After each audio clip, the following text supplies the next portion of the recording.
اس کا ایک نام شہر المواسات بھی ہے۔ یہ ہمدردی کا مہینہ ہے۔ ہمدردی تب ہو سکتی ہے جب درد پہچانا جائے۔ ہم درد وہی ہوتا ہے جو درد سے گزرا ہو۔ تو جس شخص نے کبھی تکلیف دیکھی نہیں، بھوک دیکھی نہیں، پیاس دیکھی نہیں، تو اس کو پیاس اور بھوک کی کلفت کا اور اس کی اذیت کا، اس کی تلخی کا اور اس سے پیدا ہونے والی بے چینی کا، اضطراب کا کیسے اندازہ ہو سکتا ہے۔ تو ہمارا رب آسودہ حال لوگوں کو بھی اور تمام لوگوں کو بھی اس مشق سے عملاً گزار کے بتاتا ہے کہ بھوک کیا ہوتی ہے، بھوک میں بلکتے بچوں کی حالت کیا ہوتی ہے، پیاس سے تڑپتے ہوئے جاں بلب لوگوں کی صورت کیا ہوتی ہے۔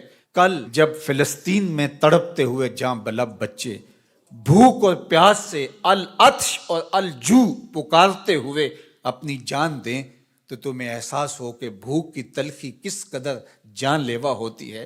آج روزے کی اس حالت کے اندر، غزہ کے اندر ان تڑپتے ہوئے بچوں کا درد سمجھنے کی کوشش کریں۔ آج غزہ کے تڑپتے ہوئے ان بچوں کی حالت کا تصور کریں، جب ماؤں کی چھاتیوں سے دودھ بھی سوکھ جائے، جب بوند پانی کی اور دو لقمے کھانے کی بھی میسر نہ ہو، لوگ سسک سسک کے جانے دے رہے ہیں۔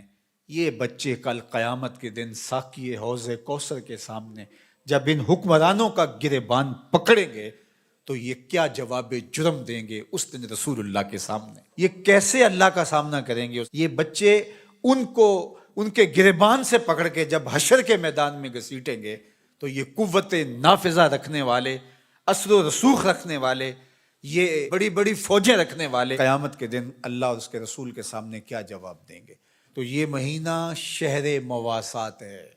اللہ اکبر۔ اور میرے اور آپ کے آقا و مولا تو شہر مواسات کا نور بانٹنے آئے ہیں۔ خود حضور کے مبارک بطن اقدس کے اوپر پتھر بندھے ہوئے تھے اور لوگوں کی ضرورتوں کا کس طرح خیال رکھتے۔ سیدہ زہرا پاک سلام اللہ علیہا چکی پیستے پیستے ہاتھ میں چھالے پڑ جاتے ہیں، اور حضور علیہ السلام کی خدمت میں کچھ غلام اور کچھ لونڈیاں کسی غزوے سے کثیر تعداد میں آئی تھیں، تو اس غرض سے حاضر ہوتی ہیں کہ ایک غلام یا ایک لونڈی عطا کر دی جائے، کام کاج میں ہماری معاونت ہو جائے۔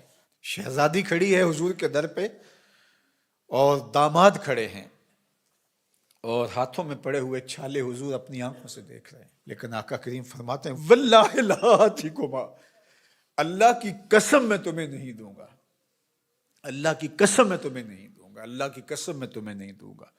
فرمایا میں تو ان غلاموں اور لونڈیوں کو بیچوں گا، اور اس سے جو رقم ملے گی، جو پیسے ملیں گے، بدر اور احد کے شہیدوں کے یتیموں کی کفالت کروں گا، مدینے کے مفلوق الحال لوگوں کی، بیواؤں کی، اراملہ کی، مساکین کی، یتاماں کی کفالت کروں گا۔ اب مجھے یہ بتاؤ کہ مدینہ المنورہ میں بدر اور احد کے شہیدوں کے یتیم بچوں کا، مفلوق حال لوگوں کا، اراملہ، مساکین، یتاماں اور مدینہ کے غرباء کا حضور کو اتنا خیال ہے کہ اپنی بیٹی کے ہاتھ پہ چھالے ہیں، اور حضور اپنی آنکھوں سے ملاحظہ بھی فرما رہے ہیں، لیکن کہا کہ میری شہزادی تکلیفیں سہ لے گی لیکن ان کی ضرورت مقدم ہے۔ آج غزہ کے یتیموں کے لیے گنبد خضرا میں حضور کا دل کس طرح تڑپ رہا ہوگا۔ تو سیدہ زہرا سلام اللہ علیہا کا تصور آتے ہی امت کے لیے جو ان کا درد ہے، اللہ اکبر، وہ ساتھ ہی یاد آتا ہے۔ وہ شہزادی کونین جن کا تصور آتے ہی تقدس اترنے لگتا ہے۔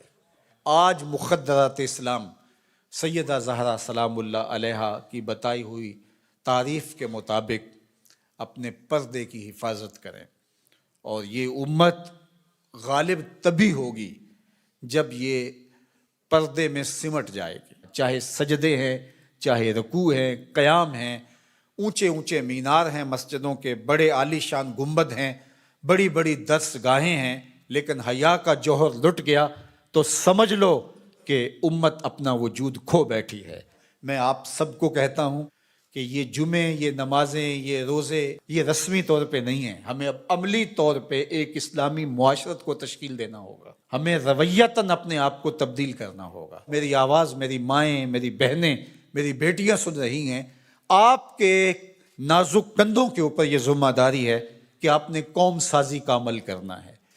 آپ کی آغوش میں پلنے والی نسل ہی ایک صالح اور پاکیزہ نسل ہوگی. تو نہ دانی کہ سوزے کراتے تو دیگر گوں کر تقدیر عمر را.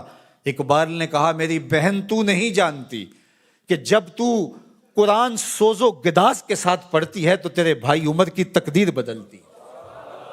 اور پھر کہا بطول باش و پنہا شو ازی اثر کہ در آغوش شبیر بگیری. اور اگر تو ماں بن کے قرآن پڑھتی ہے تو بیٹا نیزے کی نوک پہ قرآن سناتا ہے. آج امت مسلمہ کی بیٹیوں کو سیدہ پاک سلام اللہ علیہا کے اسوہ کو اپنے اندر اتارنا ہوگا. اسلام کوئی مشکل دین نہیں ہے، سادہ سادہ عام فہم دین ہے. ہماری فطرت کے مطابق ہمارے رب نے یہ دین ڈیزائن کیا ہے. اس دین کے مطابق اپنی زندگی گزاریں. میری مائیں بہنیں پردے میں سمٹ جائیں، اپنی اولاد کو قرآن کی لوریاں دیں. کوئی دن نہ ہو، کوئی رات نہ ہو کہ ہمارے گھر قرآن نہ کھلے. قرآن کی تلاوت سے ہمارے گھروں کا ماحول معطر رہے، ہماری آنکھوں میں پاکیزگی آ جائے، عفت اور پاک دامنی ہمارا شعار ہو. وہ غلیظ نگاہیں، وہ گندی اور مکروہ نگاہیں جو غیر محارم کو دیکھتی ہیں قیامت کے دن آتش دوزخ میں جلائی جائیں گی. ان کے اندر آگ جہنم کی بھر دی جائے گی. وہ تقدس مآب آنکھیں جو حیا کا جوہر رکھتی ہیں انہیں عبادات کی لذت نصیب ہوتی ہے. تو اس لیے ہمیں شرم و حیا کا جوہر پیدا کرنا ہے. خاتون سمٹ جائے پردے میں، مت مغرب کی نقالی کرے. اور یہ جو نئے نئے فتنے نمودار ہو رہے ہیں اور نئے نئے رنگ اور آہنگ پیدا ہو رہے ہیں، نئی نئی دلیلیں تراشی جا رہی ہیں اور طرح طرح کے مفکرین آ کر کے پردے کو بوجھ قرار دے رہے ہیں، ان کی بات چھوڑیں اور قرآن کی طرف آئیں. قرآن کہتا ہے یدنینا فی جلابیبہن کہ وہ اپنی اوڑھنیاں اوڑھ کے رکھیں. قرآن کہتا ہے کہ ولا تخضعن بالقول کہ جب غیر مرد سے بامر مجبوری بات کرنی پڑ بھی جائے تو تمہاری آواز میں، لہجے میں نرمی نہیں ہونی چاہیے کہ دل کا کوئی روگئی اس نرمی سے تمہاری طرف مائل نہ ہو جائے. تمہارے لہجے میں کرختگی ہونی چاہیے. وہ اسلام، وہ دین آج ہم نے اپنی روحوں میں جذب کرنا ہے.